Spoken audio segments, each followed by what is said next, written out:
soplar sobre la herida. Hacemos soplar sobre la herida. Padre Jorge Oesterheld, Isabel Pisano. Soplar sobre la herida.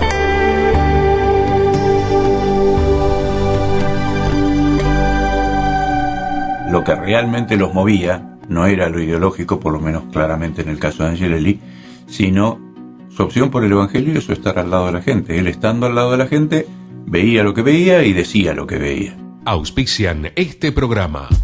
El municipio de Morón se suma al Plan Nacional de Entrega Voluntaria de Armas de Fuego. Del 7 al 25 de julio, la entrega es anónima y a cambio se ofrecerá un incentivo económico. Consultar días y horarios en www.moron.gov.ar. Municipio de Morón. Todos los libros en La Cueva, con todas las tarjetas de crédito. Avenida Arias 2354, Castelar. 4489-4164. Y Avenida San Martín 2651, Caseros. 4734-4440. En La Cueva, con todas las tarjetas de crédito.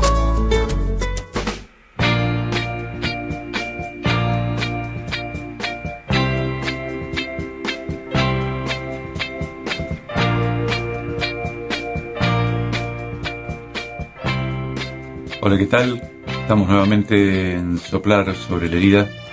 Este encuentro que tenemos todas las semanas para reflexionar a veces unos temas muy serios, a veces otros menos serios, cuestiones de iglesia, cuestiones de la comunidad, tratando de poner un poquito de luz desde nuestra fe.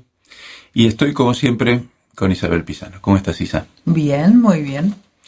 Estamos en estos días hemos vivido un acontecimiento que yo creo que es histórico para la Iglesia en Argentina y para la Argentina, que es que terminó el juicio por la muerte de Monseñor Angelelli y finalmente se estableció que este obispo de La Rioja realmente murió asesinado. Se condenó a gente que ya estaba presa por otros motivos similares, todos crímenes de lesa humanidad durante la dictadura. Pero me parece más interesante la figura de él y me parece muy interesante conocer un poco más quién fue y lo que significa para el futuro. El que Monseñor Angelelli quede claro ya definitivamente que no fue un buen cura medio influenciado por las ideologías de izquierda, sino que realmente fue un hombre de fe que se jugó por el Evangelio y que como pastor y al lado de su pueblo, predicando el Evangelio, fue asesinado por quienes en ese momento veían un peligro, no en la ideología, sino en el Evangelio. Acá hay que tener muy claro que el peligro que ellos veían y que decían que era una cuestión ideológica, a medida que fue pasando el tiempo, cada vez es más claro que con lo que se estaban enfrentando no era con una ideología, y que además eran gente de izquierda, pero eso es lo de menos. Lo que realmente los movía no era lo ideológico, por lo menos claramente en el caso de Angelelli, sino su opción por el Evangelio y su estar al lado de la gente. Él, estando al lado de la gente, veía lo que veía y decía lo que veía. Y eso lo lleva al extremo de que hay que eliminarlo. Sí, es cierto, porque mientras se habla de ideología o hablamos del Evangelio en forma teórica, cuando se pone en práctica parece que cuestiona muchos temas y a mucha gente. A todos nos cuestiona una persona comprometida con el Evangelio. Exactamente. Nos cuestiona mucho. En nuestro caso, en otros que están muy comprometidos con aquello que sienten y que viven, también cuestionan esa pasión, pero no una ciega pasión, simplemente la realidad y comprometerse con esa realidad. Monseñor Angelelli era un predicador del Evangelio y un actor, no sé cómo llamarlo, pero bueno, un protagonista también, y era el que ponía en marcha y efectivamente lo hacía realidad al Evangelio, y parece que molestó a muchos. Sí, esto no es además privilegio de los cristianos ni de los obispos. Todas las personas muy comprometidas con una idea, con un ideal, mueven, inquietan, gente a veces sencilla que decide abrir un comedor, molesta a algunos, gente profesional que decide irse al interior a trabajar en los lugares donde la gente está mal alimentada o tienen hambre directamente. Siempre nos interpela y hace que nos preguntemos si yo qué estoy haciendo, estoy muy cómodo, por qué me juego, por qué no me juego.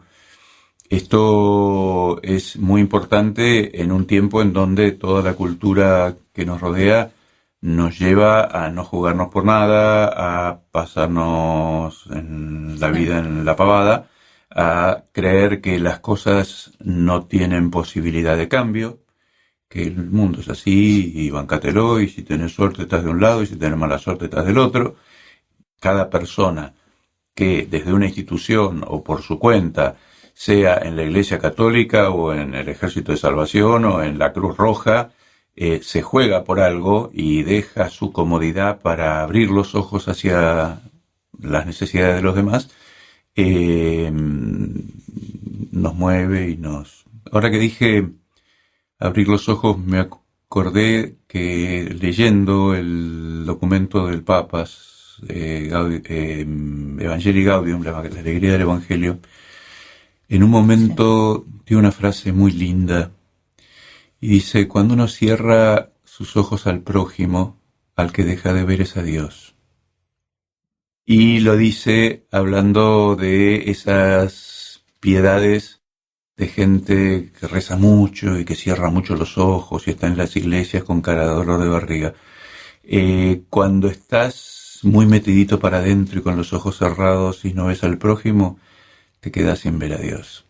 Este hombre, Angelelli, tenía los ojos bien abiertos, como esa famosa frase de él: con un oído en el pueblo y otro oído en el Evangelio, fue construyendo esa personalidad que todavía hoy nos hace estar hablando de él. Sí, además cuestiona a las personas simples, comunes, y parece que cuestiona también algunas instituciones y algunos sectores políticos y también sociales, porque o retrasan ciertas conductas que tendrían que tomar frente a la realidad de la gente. Bueno, también llegando a un extremo eliminan a esas personas, como en este caso pasó con Angelelli y pasó con otros. Pero también cerrar los ojos no es solamente para los comunes, también lo hacen desde aquellos a los que no les conviene. Y no les conviene, no porque estén tocando sus ideologías, sino porque económicamente no les convienen que la gente sepa que tiene derechos. Entonces ahí toca una cosa muy sensible en algunos sectores. Y es que la gente no conozca sus derechos, que la gente no tenga educación, que la gente no pueda acceder a determinada información, es lo que les garantiza seguir teniendo determinados privilegios y determinada situación económica. Estos son los que, en última instancia, en el caso de Angelelli son los militares directamente, por una cuestión ideológica y también económica, pero estos son los que frenan siempre los grandes cambios, aquellos que, por sus intereses personales, prefieren que el pueblo siga en la ignorancia y en la imposibilidad de defenderse. Sí, sí.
soplar sobre la herida.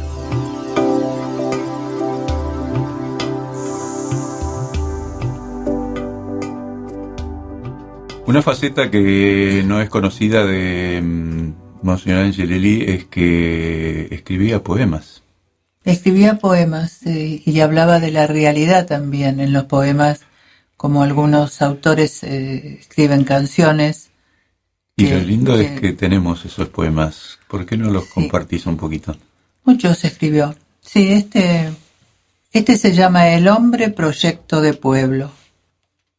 Mezcla de tierra y de cielo, proyecto de humano y divino, que en cada hombre se hace rostro y su historia se hace pueblo. Es barro que busca la vida, es agua que mezcla lo nuevo, amor que se hace esperanza en cada dolor del pueblo. El pan que en el horno florece es para todos, amigos. Nadie se sienta más hombre. La vida se vive en el pueblo, porque el proyecto se hace silencio, porque la vida se hace rezo, porque el hombre se hace encuentro en cada historia de pueblo. Déjenme que les cuente lo que me quema por dentro, el amor que se hizo carne, con chayas y dolor de pueblo. ¿Saben? Lo aprendí junto al silencio. Dios es trino y es uno. Es vida de tres y un encuentro. Aquí la historia es camino y el hombre siempre un proyecto. Qué bueno, ¿no? Precioso. ¿Tenés otro? Tengo. Esperá, porque algunos son un poquitito largos y entonces... Buscamos. Acá hay uno más corto. A ver. Bueno. ¿Cómo se llama? Al reaccionario se llama. Epa. Amigo, un crepúsculo enrojecido te envuelve, y la noche peregrina tu existencia. El miedo resquebraja tu esperanza, y la oscuridad se hace sangre en tus venas. ¿Por qué hieres al hermano y calumnias? Porque manchas, envileces y persigues. Advierte, no eres pasado sino historia, eres proyecto y siempre mensaje, pueblo que camina y no desierto, agua que canta y no estanque. No te quedes solo porque envejeces. Escucha la fuerza de lo que no muere. Es Él, de ayer, de hoy y de siempre. Advierte, no eres pasado sino historia, agua que canta y no estanque. Es muy interesante cómo utiliza la palabra pueblo y cómo esto es muy fácil de relacionar con lo que ahora el Papa Francisco dice. Una de las características que dice el Papa Francisco que tiene que tener un cristiano es que tiene que sentirse cómodo con su pueblo y que tiene que sentirse parte de un pueblo. Un pueblo, ya lo hemos dicho otras veces, hoy en día hablamos de la gente. La gente es una cosa... Una serie y no un grupo. Sí, es un colectivo anónimo. Un pueblo es un grupo con una historia, con un pasado, con un futuro, con unos valores. Y nosotros no formamos parte de la gente, formamos parte de un pueblo, con signos, con proyectos. El cristiano está invitado, si quiere realmente vivir su vocación, a sentirse parte de un pueblo que camina, como dice la canción, y parte de un pueblo, no solamente del pueblo de Dios, iglesia, sino del pueblo al cual pertenece, en nuestro caso, de un pueblo argentino con su historia, con su pasado, su presente, su futuro. Los que viven en ciudades, a los que vivimos en ciudades nos cuesta un poco más, pero cuando uno vive en un pueblo más chico, también uno es parte de un pueblo y de la historia de ese pueblo. Y es muy importante, en el caso, por ejemplo, de Angelelli en La Rioja, meterse en la historia de La Rioja, él era de Córdoba, pero se fue ahí y se metió de cabeza y se comprometió con esa historia y con ese pueblo, y desde ahí le salían incluso los poemas, ¿no? Claro, a veces hay como una división, ¿no? El pueblo es el pueblo, está allá. ¿Nosotros qué somos? Nosotros somos parte de un pueblo. En la medida en que no nos sintamos, tampoco nos sentimos parte de un proyecto común. En la medida en que nos sentimos pueblo, no nos sentimos no somos pueblos, parte de un no somos, proyecto. No somos. ¿Qué somos? Somos, me parece Somos, ¿sabes interesante. qué? Consumidores. Hoy en día, lo que Sí. se nos trata como consumidores, como clientes. Y no habitantes. Y no habitantes de miembros vivir. De vivir, miembros y no ciudadanos. El concepto de pueblo implica también el concepto de ciudadano, el concepto de derechos, el concepto de formar parte de un todo que tiene un bien común. Y de obligaciones. Y de obligaciones, sin duda, claro. No, es cierto esto. Siempre, cuando más lejanos nos sintamos, menos vamos a ver ese prójimo que dice Francisco. Exacto. Pero en la medida en que no me dé cuenta de que si yo no miro a mi prójimo y mi prójimo no me mira a mí, no puedo tener un proyecto. Y el proyecto es para el bien común. No es para él o para mí. Es para todos en todo caso. Es curioso así analizar esto, ¿no? Cómo a veces no nos importa nada lo que le pase a otros. Vamos a defender con lo que sea lo nuestro. Pero si le pasa a otro, no es lo mismo. Por algo le pasó. Uh-huh. O en todo caso que se defienda solo. O tiene medios como para defenderse solo. Esto de los poemas, además, muestra cómo no era algo impostado en él. Es decir, a la hora de escribir un poema, lo que le sale es lo que tiene en el alma. Realmente lo que él hace y predica, lo hace porque le sale desde lo más profundo de su corazón, sí. de pastor entregado hasta el extremo de dar la vida por ese pueblo y por esa proximidad con ese prójimo, con ese pueblo del cual él realmente se había hecho prójimo. Sí, sí. Volveré Jujuy, una tarde de estas, vidaleando olvidos, bagualeando penas.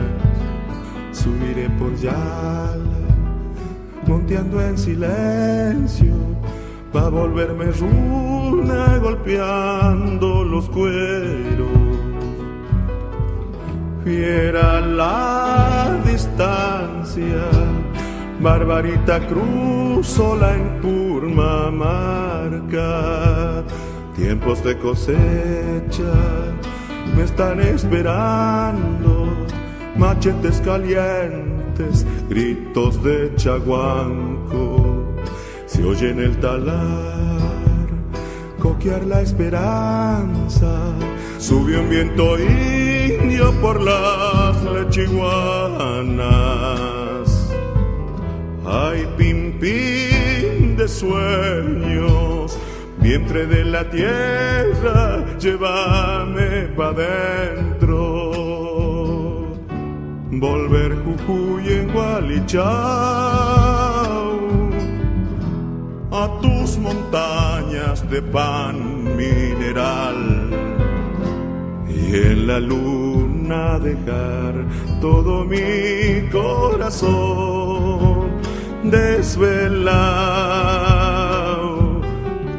Ay, volver volviendo, ay, Jujuy mujer que me estoy muriendo.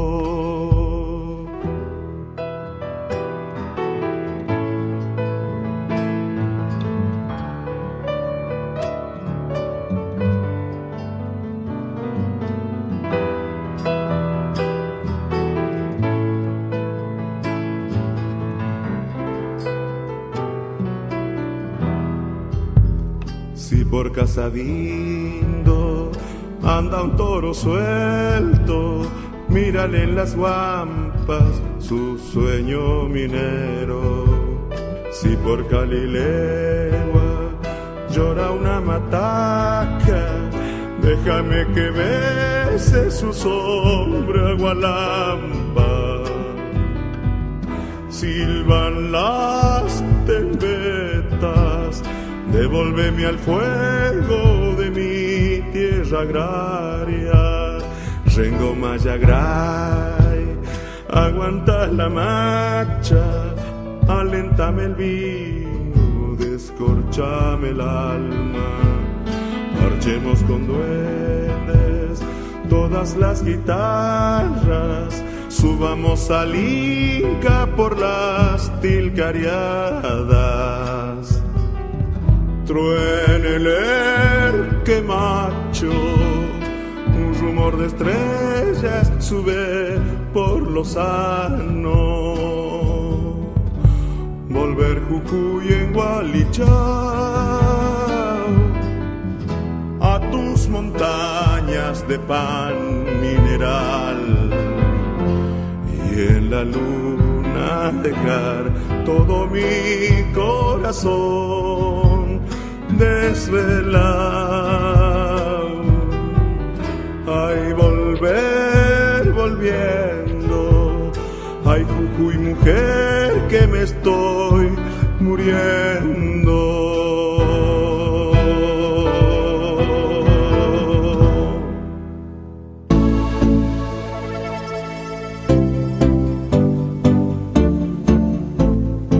Soplar sobre la herida.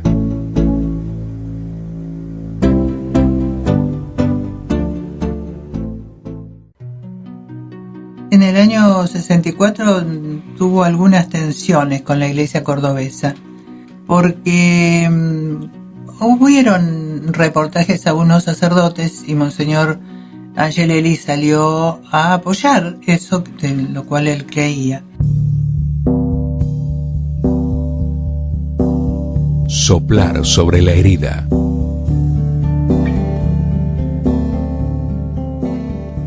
Por ahí, entre la gente que nos escucha, puede haber quienes no tengan muchos datos sobre la vida concretamente de Monseñor Angelelli. Sería bueno recuperar algunas grandes pinceladas. Cosas. ¿Vos tenés ahí datos? Sí, era cordobés. Había nacido el 17 de julio de 1923. Calculamos que tendría 91 años ahora. Y ahora, ¿no? Tendría 91 años. Años. Yo te iba a decir, no iba a ser tan viejito todavía. Bueno, estamos defendiendo el gremio, más bien, te diría. Sí, yo sí. Él comenzó su labor pastoral como vicario en la parroquia San José del Barrio Alberti y capellán del Hospital de Clínicas en Córdoba. En Córdoba. En el año 51. Después fue, en el 52, fue asesor de la JOC.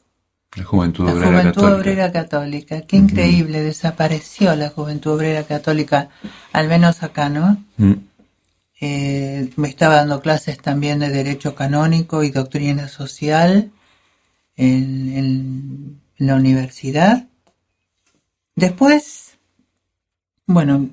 hay una cantidad de cosas. Me pareció interesante que en el año 62, cuando el arzobispo castellano asistió a la primera sesión del Concilio Vaticano II, se quedó a cargo de la arquidiócesis. Claro, el obispo castellano era el arzobispo 62. De Córdoba, y él quedó a cargo de la diócesis de Córdoba durante el concilio. Después, en el año 64, tuvo algunas tensiones con la iglesia cordobesa, porque hubieron reportajes a unos sacerdotes y Monseñor Angelelli salió a apoyar eso en lo cual él creía. Y parece ser que algunas personas reaccionaron mal, y fue muy criticado. Finalmente sí, lo fueron marginando, lo fueron dejando de lado. Así que empezó su calvario temprano. Después, cuando renunció Monseñor Castellano, se hizo cargo de Córdoba en el 65 Monseñor Primatesta. Ujú. Entonces ya tuvo otro color. La misión de Angelelli ya tuvo, como lo restituyó incluso como obispo auxiliar. Después Pablo VI lo designa obispo de La Rioja, ¿no? En el Año 68. Ahí el mismo día que se empezaban las deliberaciones en Medellín. Ujú. Sí, no, está marcado por un montón de cosas muy fuertes dentro de la iglesia, lo que marcaron cambios muy profundos, ¿no? Ujú. En el O sea que desde el 68 lo hicieron obispo de La Rioja y el asesinato de él fue en el 76. Fue obispo de La el 4 Rioja. de agosto. Fue obispo de La Rioja 6 años nada más. Ah, tenés razón. 8 años. 8 años. Ujú. Y en 8 años fue el tiempo que marcó para siempre la historia, no solamente de la iglesia, sino de la provincia de La Rioja. Sí. Después, en el año 69, la misa radial que se celebraba desde la catedral se hizo diocesana, así que era celebrada por el obispo. Y llegaba a través de la radio a toda la diócesis y a toda la provincia. Interesante, la importancia de la radio, ¿no? Uh-huh. Esto dice, en mayo del año 69 se realizó la Semana Diocesana de Pastoral. Allí se redactó un documento que profundizaba el análisis de la realidad provincial y el compromiso por la liberación del hombre y la mujer riojanos. Desde esa opción, la pastoral de Angelelli se caracterizó por estar junto a los trabajadores en sus reclamos y con los campesinos impulsando su organización cooperativa. Asumió un rol profético denunciando la usura, la droga, las casas de juego y el manejo de la prostitución en manos de los poderosos de la sociedad riojana. Eso parece que tiene más actualidad de lo que estamos siempre en el mismo lugar, ¿eh? Es impresionante. Y no se producen denuncias, es decir, ahora se blanqueó la situación a nivel nacional, la lucha de Marta Pelón y la lucha de otro montón de personas que están en esto. La trata de personas, la droga, el juego, los mismos problemas de Además, siempre. como en algunos casos, como en el caso de la droga, mucho más agudos. Sí, sin duda. Mucho más agudos. En realidad todos más agudos, ¿no? Porque lo de la trata de personas hoy en día es algo impresionante que antes no era tan así. Y además fíjate que coincide con la agenda que marca el Papa hoy. Sí. Es decir, el Papa está todo el tiempo insistiendo también sobre estos temas, especialmente el tema de la trata de personas y el tema del narcotráfico como dos andariveles, digamos, por los cuales además entra la corrupción en la política, en la policía, en muchísimos ambientes. Entonces, lo que hacía ya en el año 60 y pico, Monseñor, 69 es esto, con una asamblea y con un montón de gente, no es que él se sentó a escribir un documento, sino que toda la gente reunida junto con él vieron esos problemas como los problemas de La Rioja. Sí.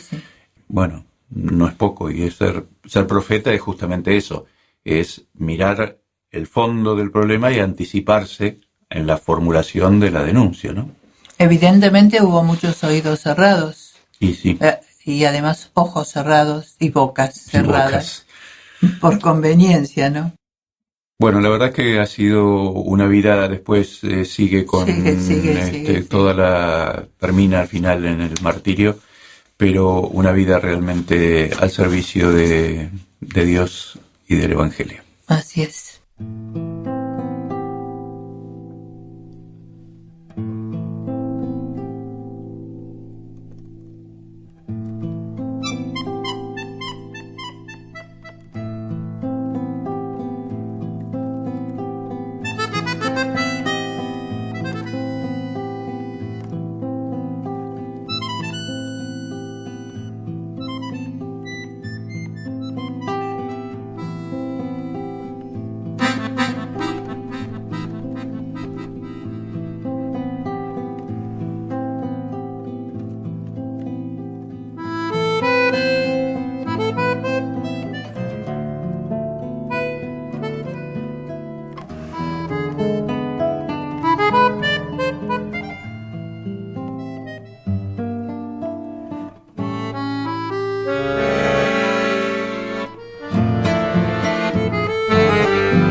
Soplar sobre la herida.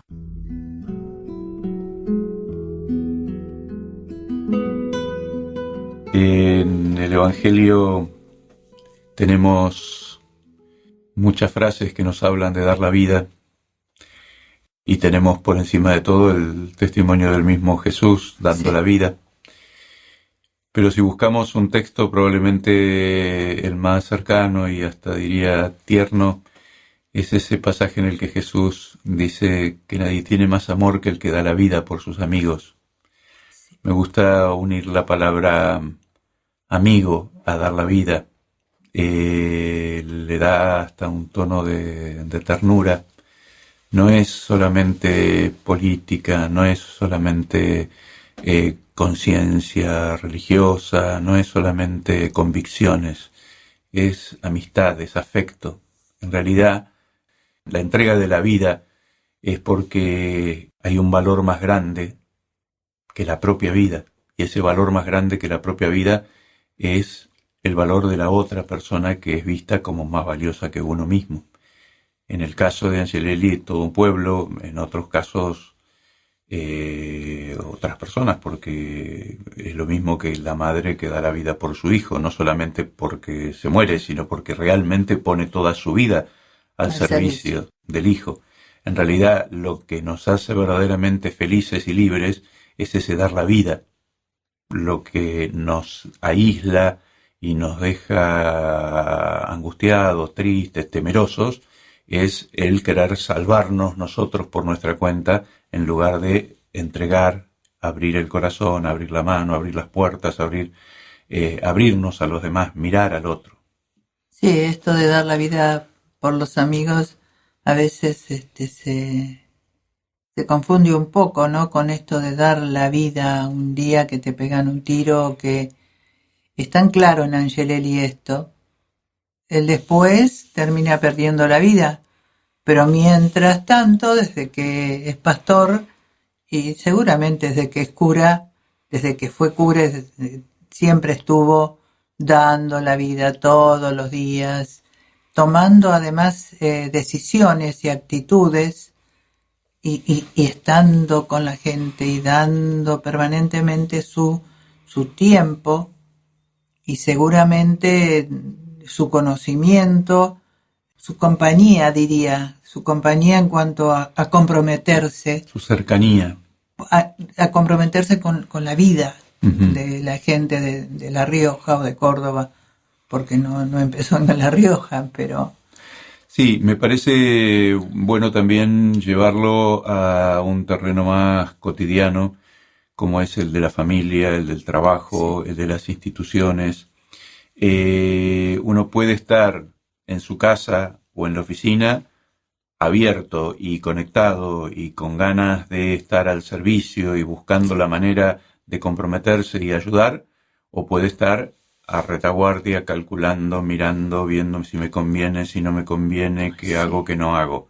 Esto pasa en todas partes, pero es una actitud de las personas. La persona que es calculadora, por decir así, y trepadora, por decir así también, en la oficina o en el trabajo, seguramente lo sea también en su familia.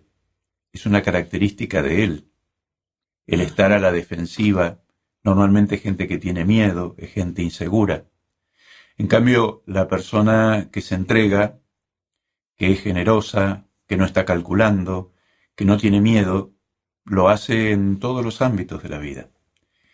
La familia y la escuela tendrían que ser los grandes ámbitos, los ámbitos en donde se eduque en esa entrega, en esa generosidad, en esa confianza en el otro, en esa ausencia de miedos, que son lo que nos paraliza y nos hace egoístas y nos aísla. El tema del martirio suena muy impresionante y es importante, pero en realidad de lo que estamos hablando es de dar la vida, y la vida se da en una actitud a la hora de trabajar, a la hora de educar, a la hora de vivir. Viendo un panorama general y sin pensar que a todo el mundo le pasa lo mismo y que todo el mundo hace lo mismo, parece ser que la tendencia en la educación o en la crianza de los hijos o en la manera de ser de uno está mucho más sálvese quien pueda. Es una cosa como un clima que tiene excepciones. Pero desafortunadamente las cosas que suceden y demás a veces hacen que la gente y cada uno de nosotros nos repleguemos sobre nosotros mismos, nos quedemos con los nuestros, cada vez más separados de los demás, menos atentos a las necesidades de otros, a un simple llamado de alguien que está en una situación difícil.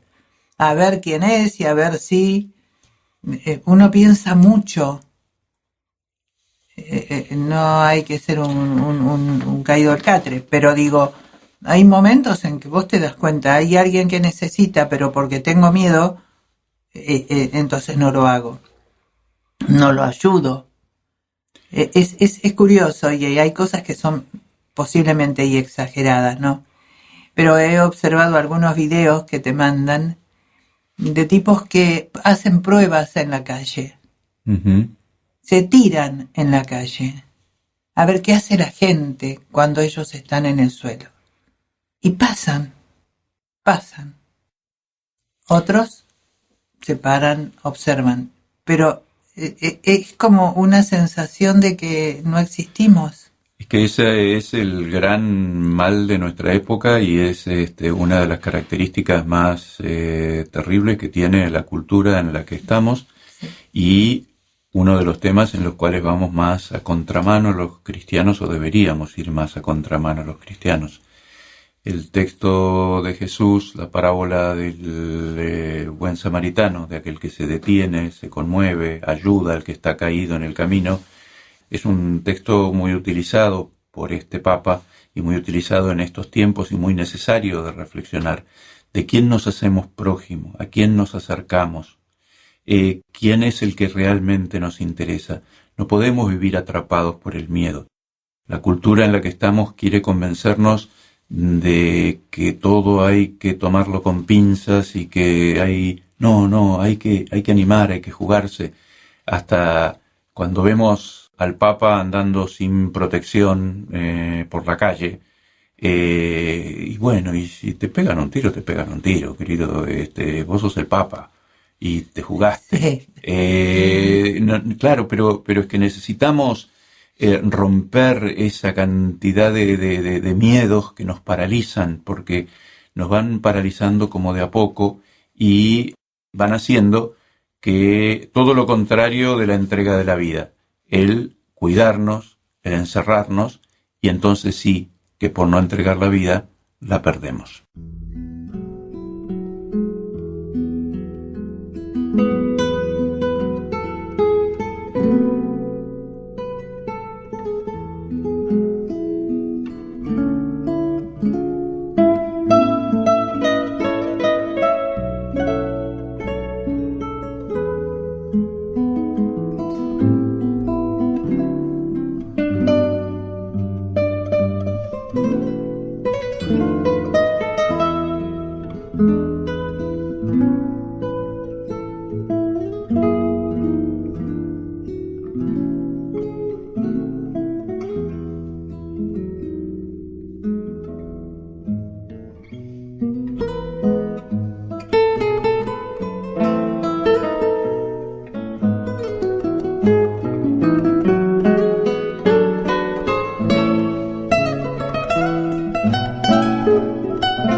Soplar sobre la herida. Un gesto guardado en el corazón que vuelve transformado en consuelo.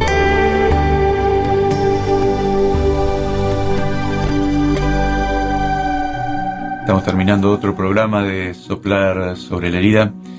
Como siempre, si quieren seguir escuchando, estamos en nuestra página www.soplarsobrelerida.com. Y si están en Facebook, háganse amigos de Soplar sobre la herida.